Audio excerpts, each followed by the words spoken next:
at exactly 5 a.m., when the city still breathed in shallow, half-forgotten dreams, and even the streetlights seemed tired of standing guard.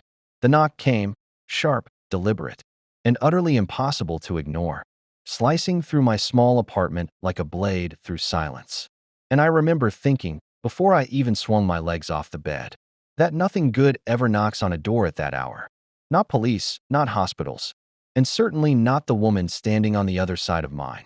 Because when I opened it, barefoot, half awake, heart already beating too fast, there she was, Elena Rothman, my CEO, freshly divorced.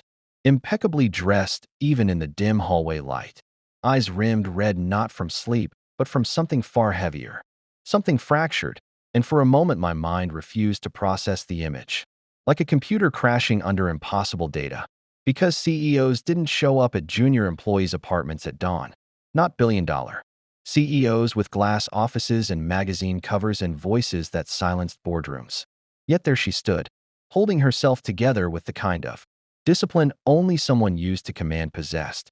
Except her hands were trembling, just slightly, as if betraying the truth she'd spent her entire life mastering how to hide. And before I could say her name or ask a single rational question, she exhaled, a shaky sound that felt too intimate for the hallway, and said quietly, "I didn't know where else to go." And that was when I realized this wasn't a visit, it was an unraveling. I stepped aside without thinking, instinct overpowering fear, and she walked in like a ghost crossing a threshold it never planned to haunt. Her heels clicking softly on the worn wooden floor of my apartment, a sound absurdly out of place, among the mismatched furniture and coffee mugs stacked near the sink. And I closed the door behind her, the lock clicking into place with a finality that made my stomach tighten. Because once that sound echoed, nothing about this morning, or my life, could go back to normal. And she stood there for a second, just standing, scanning the room as if it were another unfamiliar territory she needed to assess. Except this time there were no strategies, no leverage, no assistance to whisper solutions into her ear, just her and me and the fragile quiet between us. And when she finally turned, her eyes met mine, and the power imbalance that defined every interaction we'd ever had at work collapsed into something raw and human, something terrifying, and she said my name like it mattered, like it anchored her, and that alone made my chest ache. I offered her coffee, because that's what people do when they don't know how to address the impossible, and she nodded, removing her coat with movements that were precise yet exhausted, folding it neatly over the back of my chair like she was still in a boardroom, still performing control. And as I busied myself with the coffee machine, painfully aware of my rumpled t-shirt and uncombed hair, I felt her presence behind me, heavy with unspoken words. And when I handed her the mug, our fingers brushed, and the contact sent a shock through me that had nothing to do with attraction and everything to do with the gravity of the moment. Because this was the woman who had once fired an executive with a single sentence. The woman who never hesitated, never cracked. And now she cradled the mug like it was the only solid thing left in her world. She didn't drink it right away. She stared into the dark surface, watching the steam rise as if it carried answers. And the silence stretched until it became unbearable, until finally she spoke, her voice low, stripped of its commanding edge. "I finalized the divorce last night. And though I already knew, from headlines, from whispers in elevators, from the carefully worded internal memo, the way she said it made it feel new, immediate, like a wound freshly opened." And she continued, words spilling out in a controlled rush, explaining how she'd gone back to the penthouse afterward, how the space felt too large, too empty, how every reflection reminded her of a version of herself she no longer recognized. And she laughed softly at that, a sound with no humor in it, and said, "I've built empires, negotiated wars in boardrooms, but I couldn't sit alone in my own living room without feeling like I was disappearing." I listened because there was nothing else I could do, and somewhere in the back of my mind, a voice screamed about boundaries and HR policies and career suicide. But another voice, louder, steadier, told me that this wasn't about titles or consequences. It was about a human being breaking in real time. And as she spoke, the image of her I'd carried for years, invincible, untouchable, began to fracture, revealing the cost of that strength, the loneliness beneath the tailored suits, And when she finally looked up at me again, her eyes shone with unshed tears, and she said, "I didn't come here because you work for me." Pausing as if to make sure I understood. "I came because you once asked me if I was okay, and meant it." That confession hit harder than anything else she could have said. Because she was right. I remembered the moment clearly. Months ago, after a brutal meeting, when everyone else had rushed out, and I'd hesitated, asked a simple question that had earned me a surprised look and a nod that seemed dismissive at the time, but now I realized she'd carried it with her, stored it away like a lifeline.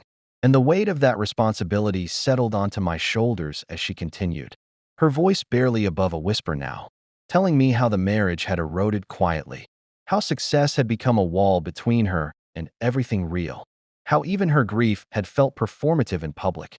And as she spoke, something shifted in the room. An intimacy formed not from desire, but from shared vulnerability, from the rare act of being truly seen. Scandal or romance or forbidden attraction, it was about survival. Time blurred. The sky outside lightened from black to bruised blue. And she talked, sometimes in complete thoughts, sometimes in fragments, and I responded when necessary, offering nothing more than presence. And when her voice finally broke, when the tears she'd fought all night finally fell, I handed her a tissue with hands that no longer shook, and she laughed weakly, apologizing out of habit, out of years of being expected to maintain composure. And I told her she didn't need to apologize here, that this space was small but honest. And she nodded, breathing deeply, grounding herself. And in that moment, as dawn crept through the window and illuminated the reality of us sitting across from each other like equals, I felt the enormity of what was beginning, not a romance yet, not a disaster yet, but a turning point, the kind that splits a life into before and after. By the time the sun fully cleared the buildings across the street, flooding my apartment with a pale, unforgiving light that revealed every ordinary flaw, the chipped paint near the window, the stack of unopened mail, the life of someone who had never expected history to knock on his door. Elena sat straighter, as if the daylight itself reminded her who she was supposed to be. And for a brief moment, I thought the spell had broken, that she would thank me, stand, smooth her jacket, and walk back into the world where she belonged, leaving this morning behind like a strange dream. But instead she inhaled deeply, set her untouched coffee on the table with deliberate care, and said the words that would haunt me long after that day. Words that didn't sound rehearsed or impulsive, but frighteningly resolved. "I'm tired of being alone in rooms full of people, and I don't want to do that anymore." And when I asked what she meant, because my brain needed clarity, even as my instincts screamed that clarity would cost me something, she looked at me with a steadiness that stripped away any illusion of confusion and confessed that the divorce wasn't the beginning of her collapse, but the end of her pretending, that she had spent years building a life that looked impressive from the outside and felt hollow from the inside. And somewhere along the way, she'd realized she'd stopped recognizing herself unless someone else reflected her humanity back to her. And against her better judgment, against logic, against every rule she'd ever enforced, that person had been me. She didn't romanticize it. She didn't call it destiny or attraction or anything dramatic. She said it plainly, almost clinically, like a diagnosis she'd finally accepted, that my consistency, my quiet refusal to treat her like an untouchable figure, my willingness to listen without wanting something from her had created a space she didn't have anywhere else. And as she spoke, I felt something dangerously close to fear, because admiration from a CEO is one thing, but emotional reliance is another, and the line between them is thinner than anyone likes to admit. And I told her that, told her this was complicated, inappropriate, potentially destructive, and she nodded, agreeing with every word, then shattered my argument by saying, "I know," and I still came. And there was no manipulation in her tone, no power play, just a woman choosing honesty over safety for the first time in her life. The hours that followed were quiet but heavy, the kind of quiet that presses against your chest. And we talked about boundaries, about reality, about what this could and could not be. And she surprised me again by being the most disciplined person in the room, insisting on transparency, insisting that nothing happened in secrecy or confusion, insisting that if this connection continued, it would be with integrity or not at all. And that paradoxically made it harder, not easier. Because temptation thrives in shadows. But this was illuminated, examined, undeniable, and as she stood to leave, finally, smoothing her hair, reclaiming her armor piece by piece, she paused at the door and said something softer, something that felt like the truest confession of all. I don't need you to save me. I just needed to know I wasn't invisible. And then she was gone, leaving behind a silence that felt louder than the knock that had started it all. Work was unbearable after that. Meetings crackled with subtext only I could hear. Every glance felt weighted. Every professional exchange carried the memory of her sitting in my kitchen at dawn, stripped of pretense. And I wrestled with doubt, with guilt, with the fear that I had become something I never asked to be. But weeks passed, and nothing imploded. Because she meant what she said. Because she respected the lines we drew together. Because strength, when tempered with honesty, doesn't have to destroy everything it touches.